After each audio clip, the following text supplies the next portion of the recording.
Zopi na le jana din se wantung thingo kapakai le kapachino. Tusang hang sunga ina igam le ina madinga ahin po hin phalto ama phalto kesa zala in tingle sang na po bang sa in ama ni tahi halla ni so le to ni ko ai hang sunu te pa te ko in kathili na tauna ine ki ba tingle ama ko in tu Christmas na ila kita in lungal now ay nabali anong ipitisa ilahang ahimon lang so di ko taon din katasarin ngunit di ko ikon umuna imatsa ibon itay mo win isa itay so imatsa mo po itong ama ko ating ahi pati lumuna hamuna ahimpian spring ikon so ibon tay Lamkhomang Khutlhanna tuba volunteer in spring ikon nam sumak kuki volunteer mo ihanlang nam sipay mo itong ama ko so gam ke mo nahi dia so ekor so siru mga ikusa the deba dabda sa Kipgen the izan so le pamla si mo pathen mer pe chan pa galmi ti ako na thi na the me chan le mo ko chan han na ipi so le ki mo so se ako le ko thi le aven le ba dam the na ane sing the na di ko to ien pa chan ka hi pa ien pe no ma chan pa hi to pa chan sa de ke pa gamle namadinga ahin na pumpi aphal na bana anatu da ngai tudum ta Lamkhomang Kipgen hin suting Kamminlal Lupheng dunia kin hin nei lawa ka Kipgen thina to te insung mite in mona famona in the ding stele ya tawna ina cha Kipgen ihin cha te ki hodin to azonge program ihin man lo na pen athu Kipgen khat chungi ke ding hi in to ai Ngailut Khutlhanna te hang sungan ke ho so si in Khutlhanna ki thupina leiding dia meeting zong ki bong lo ai pia cho abiman che azong ki ho pi lo in lam kai ho in lungin ki ya ko ma hita bang theli i hang su wa tong lew hem phan te dia hung ki ngai to ho group mang cha WhatsApp group ho mang cha program ki bo ho no te ho zo si in zong Ngailut na le kial ko na nei ta pathin iza ngai naw le pathin ngai sa naw sa la ya hang sunga ko thang thea pat ina la uiti ki mu in hisi chun te ho ko in ha ho zo si chunga ki pa tho ka hin sayin Zang area women union na hung ki loi kom na ba he sumla pai I macha ki nei lo hi in kumbula panin te chun lam kai mo ko na ding ho zong lam kai dong zong ina ki hol mo khe pe hi hal lang hi zong le hung ki than to ngal ba hin pathin in ma hin pu den lam kai ho zong in macha chi na thep ta nei zong a ki u po in anei zong zong ki u po in hian lang hi zong le ilung thep ta he commitment ahi lawale lam kaya ka panding ngal ahi ta ai la dai lung thimai ki pi hana ka hin nei che wai ta hi thai na thei thea ka nai wa chute le sei na thei thea ka se wai ta hi pan ka hin la ubin mol ta ki bangin pathen zalen pathen ko ma na ki taw ne hi le pathen ni di chun ma in pu vin ki ho zong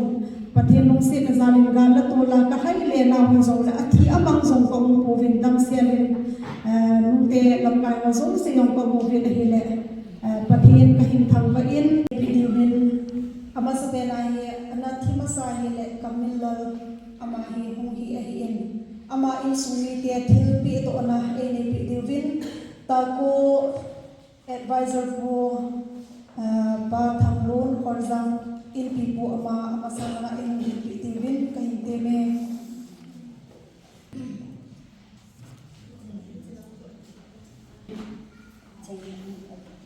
China thilpi hi che ngai ko ti hi nam pi gal hang ki nam mi te khonung ding gel na hin ko mel mate ko na pe do ta chapa le Kamminlal Lupheng gel do zin na ding le nam pi dia ahin ko phal a pan anala na he zin na ding in thang sung mu te hon dang ka lak khat le chi hi Ngailut naw le kazanaw ve sa nan kahin ve igam inam diwa edo na hung gitahen chung pathin wangbo na le lungmon na chun a sing sung mite pi tahen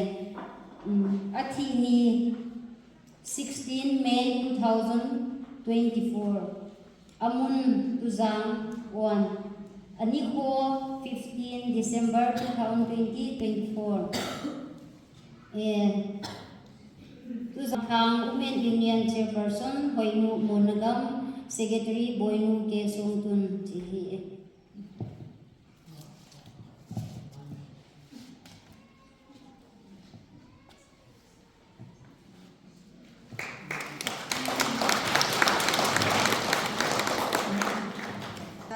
Sung dan kala kada in momento katwa jumiti anga mupedingin pito na in mungkin in kecibana nute in Khutlhanna kahin nawa ancam kada dong kong ven ancam hi zote la in silamuna ko ancam nute ngapok niya kahin hoboi in mi kain kesi zanile siangit Macam tu akik betul so orang lain di jumpi awal saya tu aitin ini tahu kita yang kita mungkin. Mursa ngau pemangsa Lamkhomang ama insung mite TLP tu ini Kipgen tako langa chairman Pak Umlo Island tako secretary Pak Ngahi Kipgen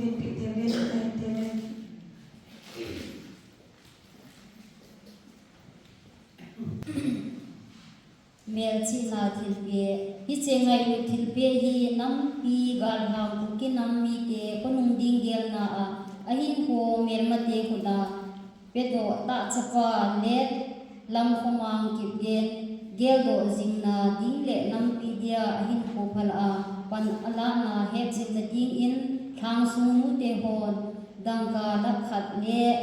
hi chi hi kahin Ngailut naw le kazanaw ve sa nan kahin ve igam inam diwa akiphalna kuki nammi te kile do na hung hita hen chung pathin wangbo na le lungmon na chunga chun asing sungmi te pi ta hen athi ni ko 27 April 2024 amon tuzang ani ko 15 December 2024 Tuzang Thang Women Indian Chairperson Hoinu Monagam Secretary Boynu Ke Songtun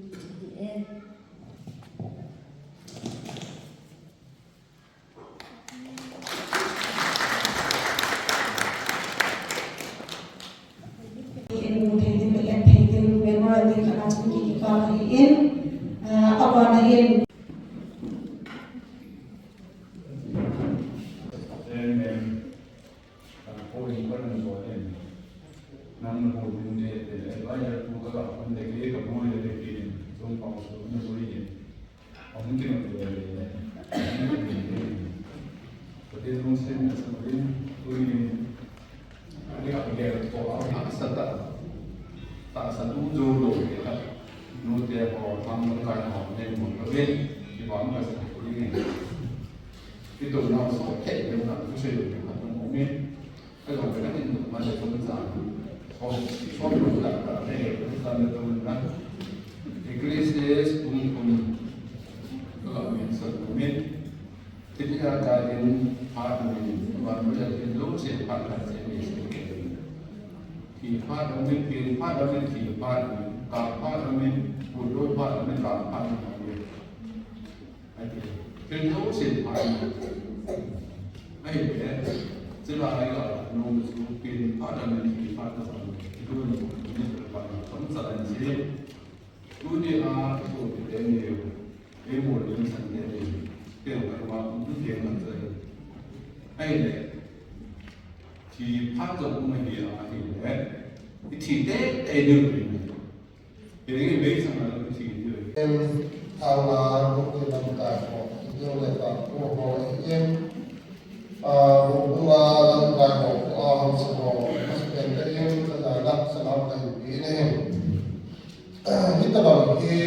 Council yang masangan na ulan. Masang na ilahong tipati, ilamin ito lang ho, inuti ho, nabuno lang ng isang yung katipating na ikat ng kasi ho. Katipati, sa jingin, kung pati ho, zoning sa kihipo, inuti ho, yung katip jingin ho, anas sa ngayon, ang ay nungin ho, patiyan zali katiin patiyan kataway. Ewan, kau iti pao ki langkat bulan tayo ichilo na diwa tao di mo. Tuyong ibola ichilo duwe ki diwa ichilo tu lampi adwa ichilo. Igam igoy hong na diwa ichilo. Tiyong kabita po itiyong siya lang. Ichilo na ibigala tu ide itu at tu itan diwa di ito na sa ito. Titiyeng tigat inay po ina pagkinin. Kaya sa wala chilawa ni mo tini. In chilawa ni tum galu mo tini. Kasi hindi panlata ko kaya kumain karutak mo. Tuwa bolong diri mo mo ngalain. Dengan lamkan kahihin ng sila. Zakat na suwang iwan na yun. Ngayon na saan tatanay din kang lawan mo loy. Tuhin unit na ito yung mabunin. Ewan. Kung din dahil TSF minahil at yung may tintin at yung alam sa kayo po na yung lang tayo kula muntin pan saan nga nahili yung dyan pepe na hindi sa iyo itu kan kepala yang lang ada lagi orang tu yang lain saya putin tulis doa kirim doa mute ho hobi dosen yang kepala tu saya tahu ama ho tinggal ni ram kenai alai ham semua hobi lampai ho ada oleh churches TSF tiada kita kom ho ada pilih kita yang ada oleh kuliah ram kenai sih yang lang Pagod tampi kini pao ano le pamo tampi kini tahan lang le tuloy po agi ESCF mina kibong le kibong to tahan lang harawang sa pay yung le tahan